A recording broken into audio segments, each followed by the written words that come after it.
আজকে আফটার ইফেক্টের zoom tools, hand tools এবং সিলেকশন টুলস নিয়ে কথা বলবো। আমি আফটার ইফেক্টসের একটা নিউ প্রজেক্টে যাচ্ছি। নিউ প্রজেক্টে আসার পরে আমি এখান থেকে একটি কম্পোজিশন তৈরি করে নিব। কম্পোজিশনটি তৈরি করে নেওয়ার পরে আমি এখানে যা আছে সেটিং বাই ডিফল্ট তাই রাখলাম। রাখার পরে আমি এখানে আমার নতুন একটি পেজ আসলো। আমার একটি কম্পোজিশন ওপেন হয়ে গেল। এখন আমি এখানে একটি ফাইল ইম্পোর্ট করব। ফাইল ইম্পোর্ট করার জন্য কন্ট্রোল চেপে ধরে আই প্রেস করব। আই প্রেস করার পরে আমার এখান থেকে এই আমার কম্পিউটারের ল্যাপটপের ফাইলে যাবে। তা আমি এখান থেকে একটি ফাইল ওপেন করে নিব। ওপেন করে নেওয়ার জন্য আমি ফাইলটি সিলেক্ট করে ইম্পোর্ট দিব। ইম্পোর্ট দিলে আমার ফাইলটি এখানে আমার প্রজেক্টে চলে আসছে। এই যে দেখুন, এখানে একটি গ্রিন স্ক্রিন দেখা যাচ্ছে।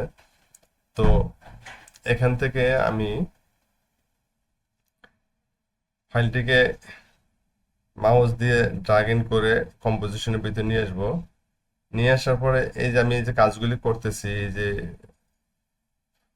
আমার ফাইলটিকে চেপে ধরে নিয়ে আসলাম, অথবা যেখানে সেখানে আমি মাউসের কার্সার নিয়ে কাজ করতেছি। এই যে মাউসের কার্সারটা দেখা যাচ্ছে, এটাই অ্যাকচুয়ালি আফটার ইফেক্টের সিলেকশন টুলের কাজ। সিলেকশন টুল দিয়ে আমি এখন আমার এই প্রজেক্টটাকে আমি এটাকে বড় করতে পারবো, চেপে ধরে টেনে ধরে, এবং ছোট করতে পারবো। সিলেকশন টুল দিয়ে আমরা এক জায়গা থেকে আরেক জায়গায় মুভ করতে পারবো। তারপরে কোনো অবজেক্টকে বড় ছোট করতে পারবো। এটি হচ্ছে আমার একটি জাস্ট আপনাদেরকে দেখানোর জন্য একটি গ্রিন স্ক্রিনের সাবস্ক্রাইব বাটন। দেখুন, আমি আমার ফাইলটিকে ইম্পোর্ট করে কম্পোজিশনে এনে যখন প্লে করলাম, তখন আমার এই ফাইলটি ভিডিওর মতন প্লে হচ্ছে। তো এখন আমি এটাকে ছোট করে দেখাবো। আবার আমি এই মাউসের কার্সার চেপে ধরে মাউস দিয়ে টান দিয়ে বড় ছোট করতে পারবো। করলে আমার এই সিলেকশন টুল দিয়ে আমি আমার এই অবজেক্টটিকে বড় ছোট, জুম ইন জুম আউট করতে পারতেছি। তা আপনারা বাসায় বসে প্র্যাকটিস করবেন এবং শিখবেন যে কিভাবে সিলেকশন টুল দিয়ে কাজ করে। তো এখন আমি হ্যান্ড টুল নিব। হ্যান্ড টুল দিয়ে দেখুন, এখান থেকে অবজেক্টটিকে পুরো আমার স্ক্রিনটাকে আমি মুভিং করতে পারতেছি।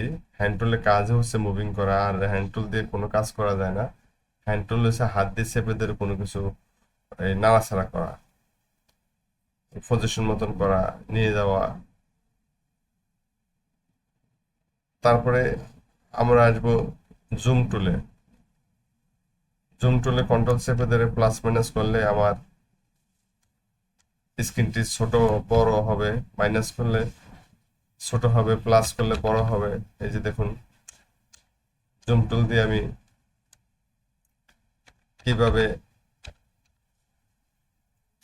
জুম ইন জুম আউট করছি।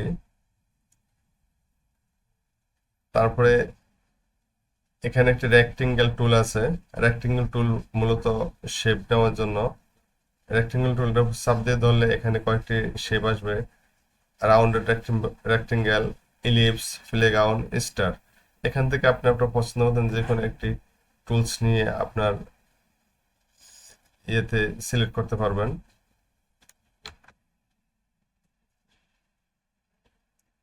আপনারা বাসায় বসে প্র্যাকটিস করবেন।